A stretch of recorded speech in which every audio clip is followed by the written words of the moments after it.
আসসালামু আলাইকুম। সবাই কেমন আছেন? আশা করি সবাই ভালো আছেন। আমিও আল্লাহর রহমতে খুব ভালো আছি, আলহামদুলিল্লাহ।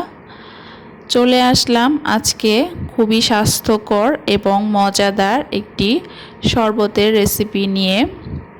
গরম পড়ে গেছে, তো এই সময় শরীরে পানির পরিমাণ বেশি প্রয়োজন হয়।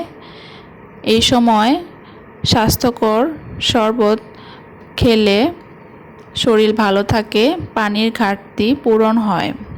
আর আজকে আমি বানাবো বেলের শরবত। এর জন্য আমার লাগবে বেল। এখানে আমি বেল নিয়েছি, এগুলো পাকা বেল। তো বেলটা আমি ফাটিয়ে নিয়েছি। ফাটিয়ে বেলের ভেতরের যে অংশগুলো সেগুলো আমি ছাড়িয়ে একটি বাটিতে নিয়ে নিব। এখানে আমি চামচ দিয়ে বেলের ভিতরের অংশগুলো ছাড়িয়ে নিব। দেখতে পাচ্ছেন বেলটা খুব সুন্দর পেকে গেছে। বেলের শরবত খুবই উপকারী শরীরের জন্য।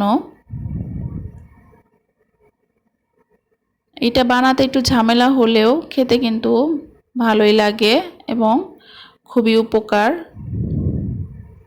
বেলের শরবত খেলে ইফতারিতে আপনি যদি বেলের শরবতটা পান করেন, এতে করে দেখবেন আপনার শরীরটা ঠান্ডা হবে, ভালো লাগবে, গরম কম লাগবে। আর পেটেও কোনো সমস্যা থাকলে বেলের শরবতের জন্য উপকারী। এই তো আমি আরেকটা বেল ফাটিয়ে নিলাম। দেখতে পাচ্ছেন এইটাও কত সুন্দর পেকে গেছে বেলটা।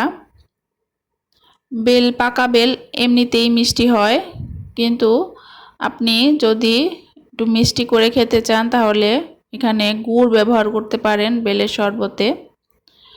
তবে চিনিটা অ্যাভয়েড করাই ভালো, যেহেতু আপনি উপকারের জন্য খাচ্ছেন। আর আপনি যদি চান তাহলে চিনিও অ্যাড করে খেতে পারেন। তো বেলের ভেতরে সব কিছু আমার ছাড়ানো হয়ে গেছে।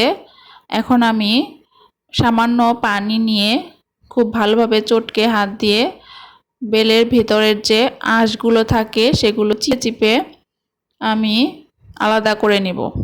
এগুলো আলাদা না করলে, এগুলো বেলের শরবতে রেখে দিলে বেলের শরবতটা তিতা হয়ে যায় আর মুখে খাওয়ার সময় ভালো লাগে না। মুখে ভেতরে এগুলো বেজে যায়, তো তখন খেতে ভালো লাগে না। এগুলো আমি সবগুলো ছাড়িয়ে নিয়ে, দেখতে পাচ্ছেন, এখন আমি ঠান্ডা পানি এখানে অ্যাড করে দিব।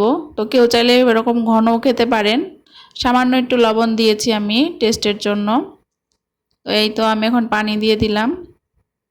এই তো ব্যাস, আমার বেলের শরবত তৈরি হয়ে গেছে। যেহেতু বেলটা অনেক পাকা মিষ্টি ছিল, তো আমি এখানে আর কোনো গুড় বা চিনি ব্যবহার করব না। আপনারা চাইলে চিনি বা গুড় ব্যবহার করে খেতে পারেন। যদি আপনারা উপকারের জন্য খেতে চান তাহলে গুড় ব্যবহার করেন, চিনিটা অ্যাভয়েড করাই ভালো। এই তো আমি বেলের খোসাতে সার্ভ করেছি শরবতটা। আপনারা এভাবে বাসায় বানিয়ে খাবেন। এটা খুবই উপকারী একটি শরবত। আশা করি আমার ভিডিওটা ভালো লেগেছে। ভিডিও ভালো লাগলে চ্যানেলটা সাবস্ক্রাইব করে দেবেন এবং বন্ধুদের সাথে শেয়ার করবেন, একটি লাইক দেবেন। আজকে এই পর্যন্তই। আল্লাহ হাফেজ।